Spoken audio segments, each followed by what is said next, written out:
Chapter 47 is chiefly devoted to matters of business and the temporal advantage of Dodson and Fogg.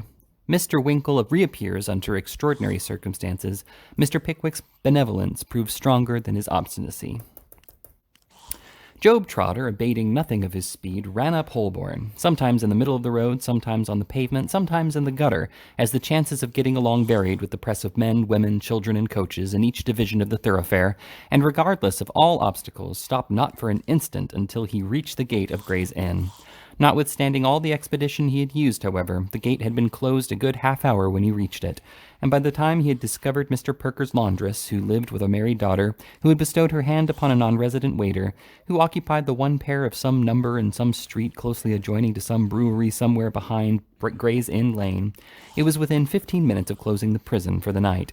Mr. Loughton had still to be ferreted out from the back parlor of the Magpie and Stump, and Job had scarcely accomplished this object and communicated Sam Weller's message when the clock struck 10. "There," said Loughton, "it's too late now. You can't get in tonight. You've got the key of the street, my friend."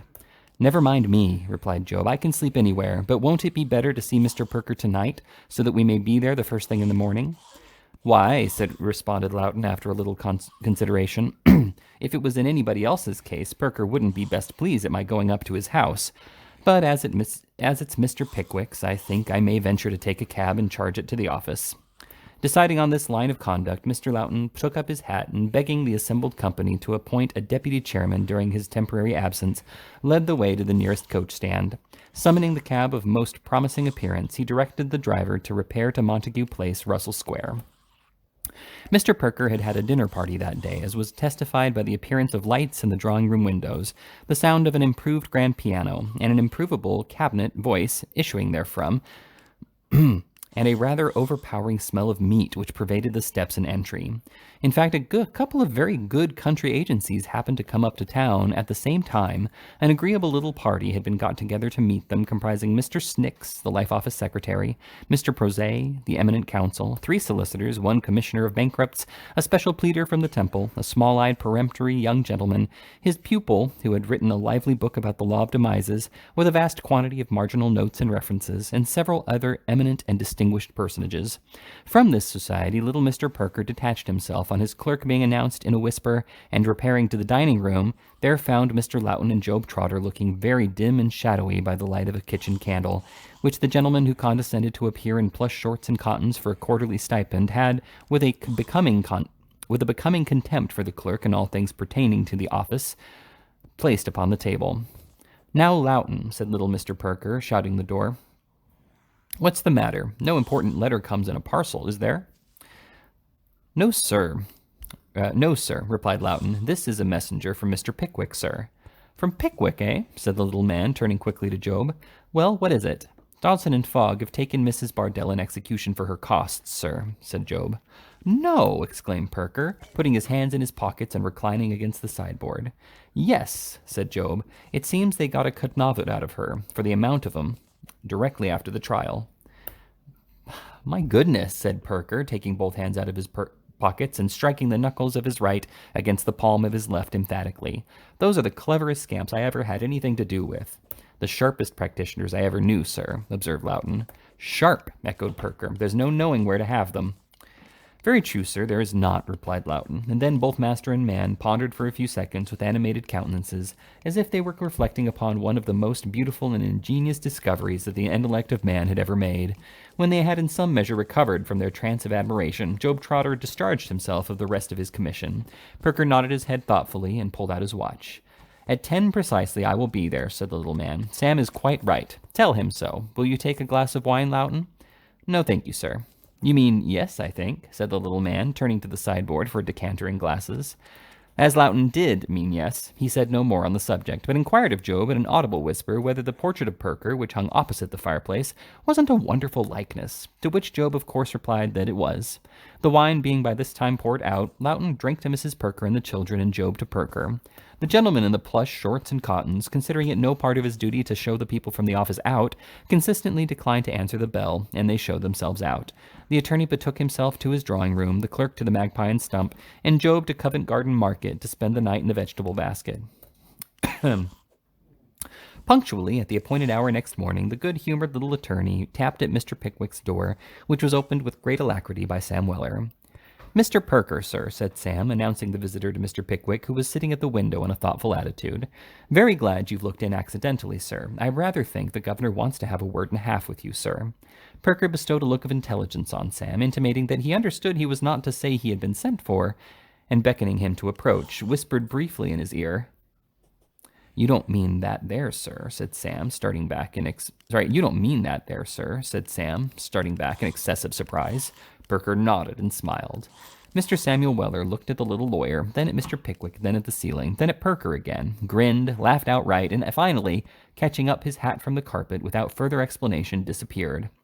"What does this mean?" inquired Mr. Pickwick, looking at Perker with astonishment. "What has put Sam into this extraordinary state?" "Oh, nothing, nothing," replied Perker. "Come, my dear sir, draw up your chair to the table. I have a good deal to say to you."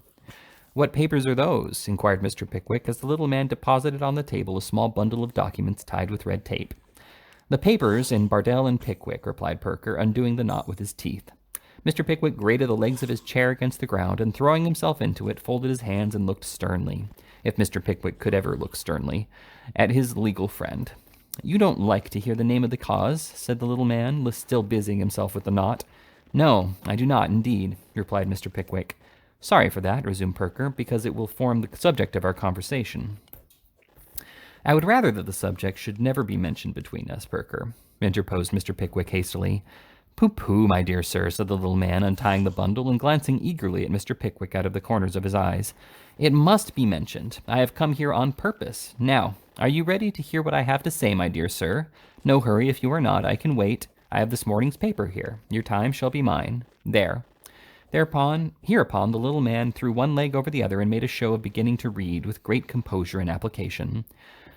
"Well, well," said Mr. Pickwick with a sigh, but softening into a smile at the same time. "Say what you have to say. It's the old story, I suppose." "With a difference, my dear sir, with a difference," rejoined Perker, deliberately folding up the paper and putting it into his pocket again. "Mrs. Bardell, the plaintiff in the action, is within these walls, sir." "I know it," was Mr. Pickwick's reply. "Very good," retorted Perker. "And you know how she comes here, I suppose. I mean, on what grounds, and at whose suit."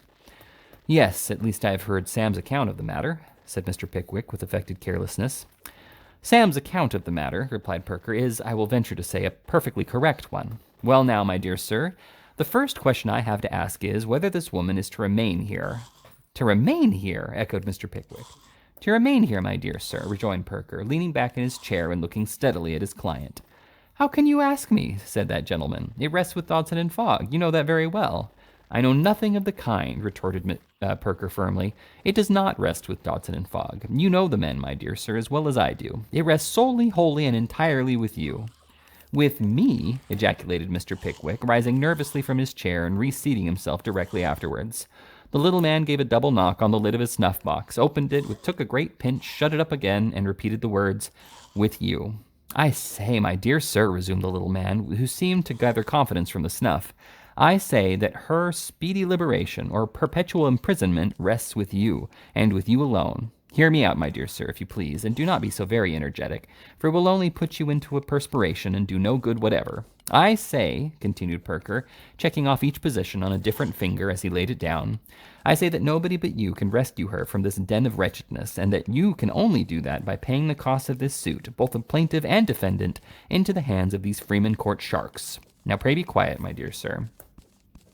Mr. Pickwick, whose face had been undergoing most surprising changes during this speech and was evidently on the verge of a strong burst of indignation, calmed his wrath as well as he could. Perker, strengthening his argumentative powers with another pinch of snuff, proceeded. "I have seen the woman this morning. By paying the costs, you can obtain a full release and discharge from the damages. And further, this I know is a far greater object of consideration with you, my dear sir, a voluntary statement under her hand in the form of a letter to me that this business was from the very first fomented and encouraged and brought about by these men, Dodson and Fogg, that she deeply regrets ever having been the instrument of annoyance or injury to you, and that she entreats me to intercede with you and implore your pardon."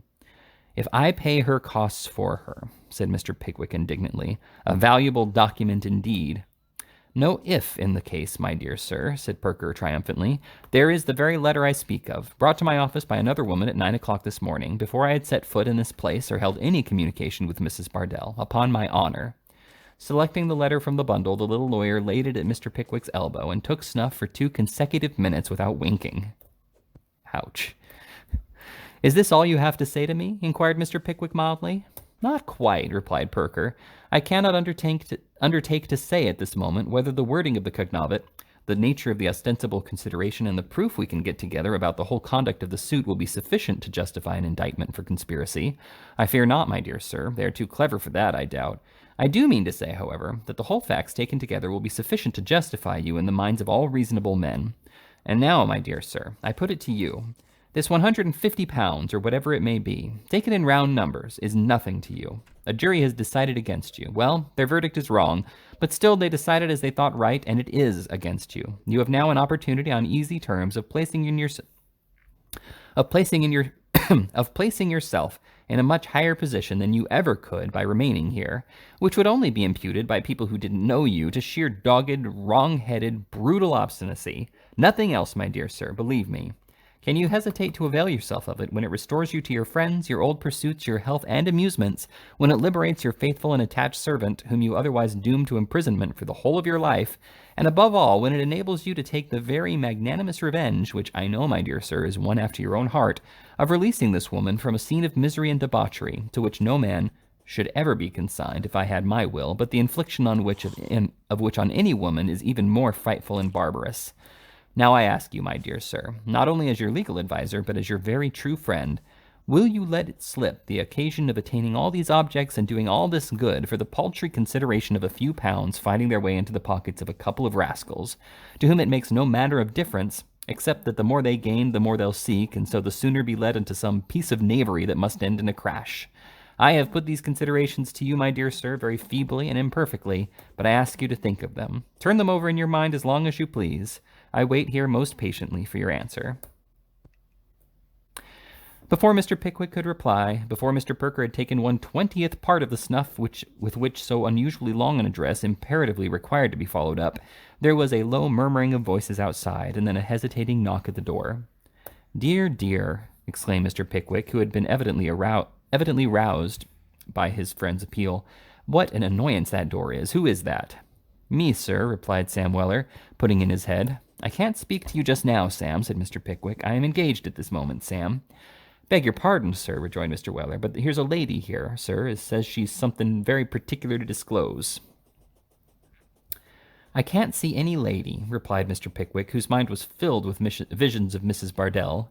I wouldn't make too sure of that, sir, urged Mr. Weller, shaking his head. If you knowed who was near, sir, I'd rather think you'd change your note, as the hawk remarked to himself with a cheerful laugh when he heard the robin redbreast a-singing round the corner. Who is it? inquired Mr. Pickwick. Will you see her, sir? asked Mr. Weller, holding the door in his hand as if he had some curious live animal on the other side.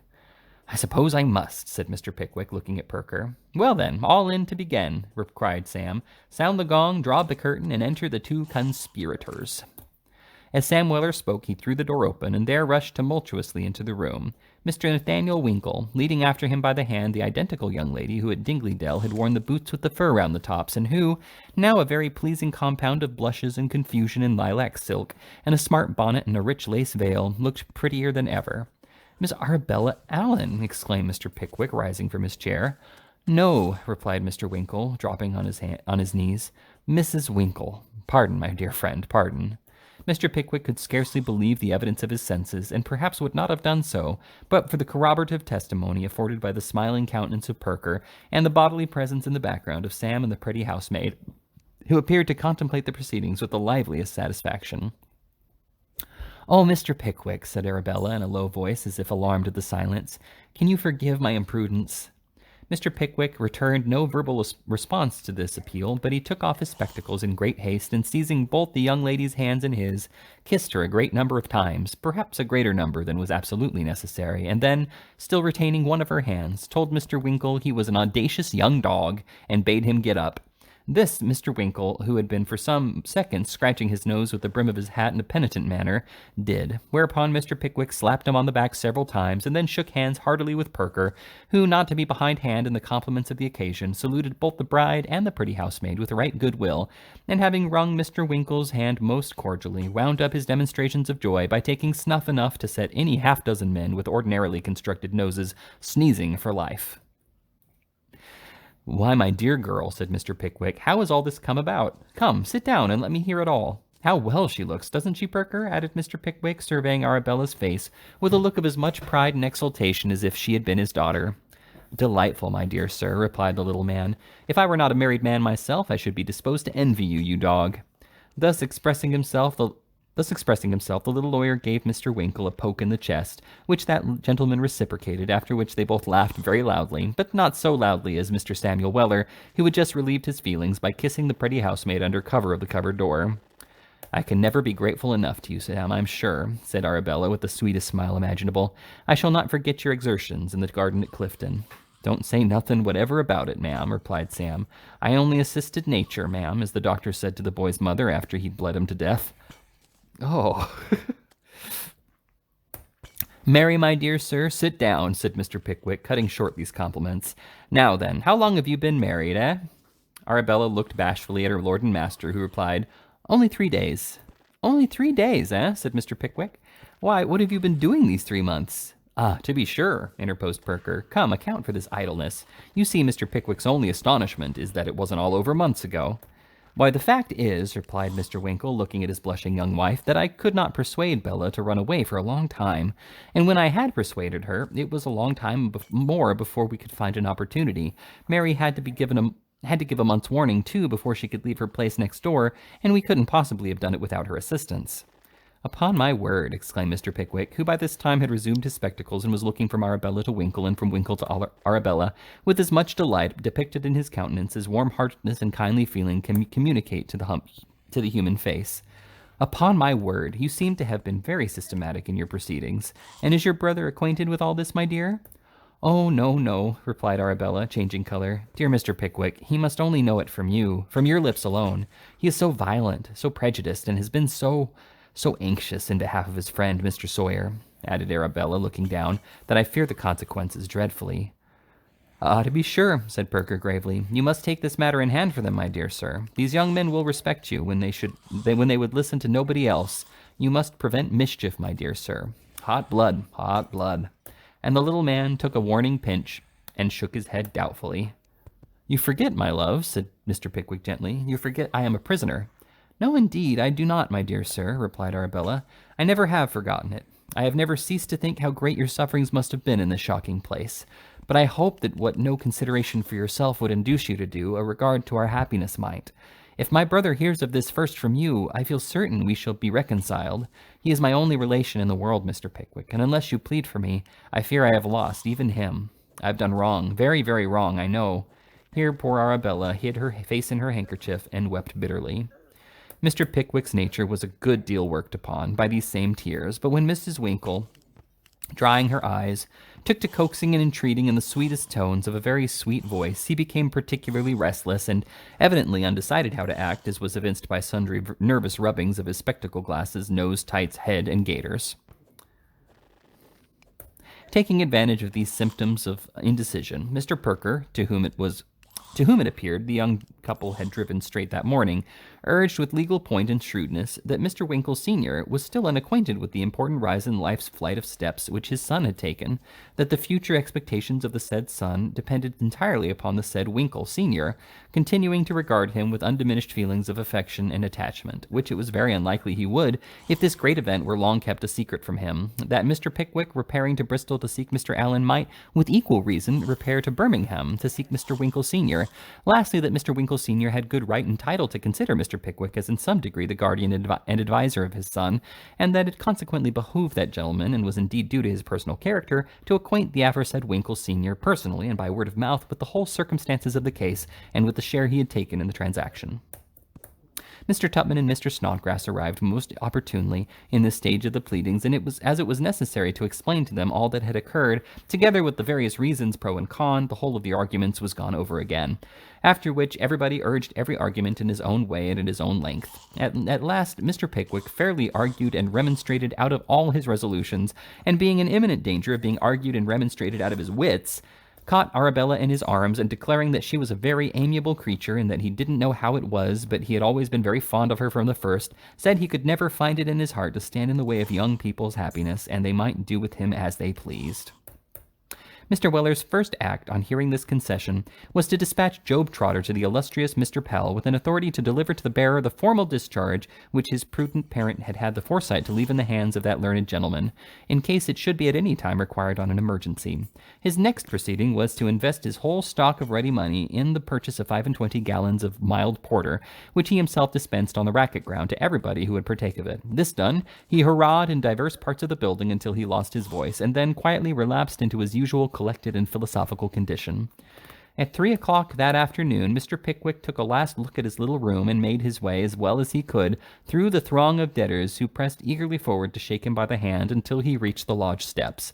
He turned here to look about them and him, and his eyes lightened as he did so. In all the crowd of wan, emaciated faces, he saw not one which was not happier for his sympathy and charity. "Perker," said Mr. Pickwick, beckoning one young man towards him, "this is Mr. Jingle, whom I spoke to you about."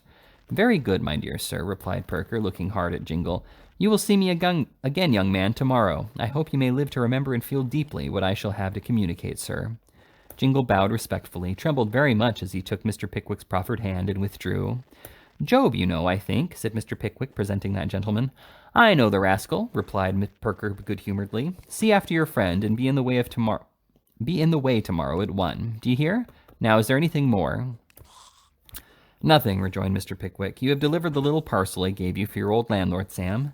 "I have, sir," replied Sam. "He bust out a-crying, sir, and said you was very generous and thoughtful, and he only wished you could have him inoculated for a galloping consumption, for his old friend as had lived there so long was dead, and he'd nowheres to look after. He had nowheres to look for another." Poor fellow," said Mr. Pickwick. "God bless you, my friends." As Mr. Pickwick uttered this adieu, the crowd raised a loud shout. Many among them were pressing forward to shake him by the hand again, when he drew his arm through Perker's and hurried from the prison, far more sad and melancholy for the moment than when he had first entered it. Alas, how many sad and unhappy beings had he left behind? A happy evening was that for at least one party in the Georgian Vulture, and light and cheerful were two of the hearts that emerged from its hospitable door next morning. The owners thereof were Mr. Pickwick and Sam Weller, the former of whom was speedily deposited inside a comfortable post-coach with a little dickey behind, in which the latter mounted with great agility. "Sir," called out Mr. Weller to his master. "Well, Sam," replied Mr. Pickwick, thrusting his head out of the window, "I wish them horses had been 3 months and better in the fleet, sir." "Why, Sam?" inquired Mr. Pickwick. "Why, sir," exclaimed Mr. Weller, rubbing his hands, "how would they go if they had been?"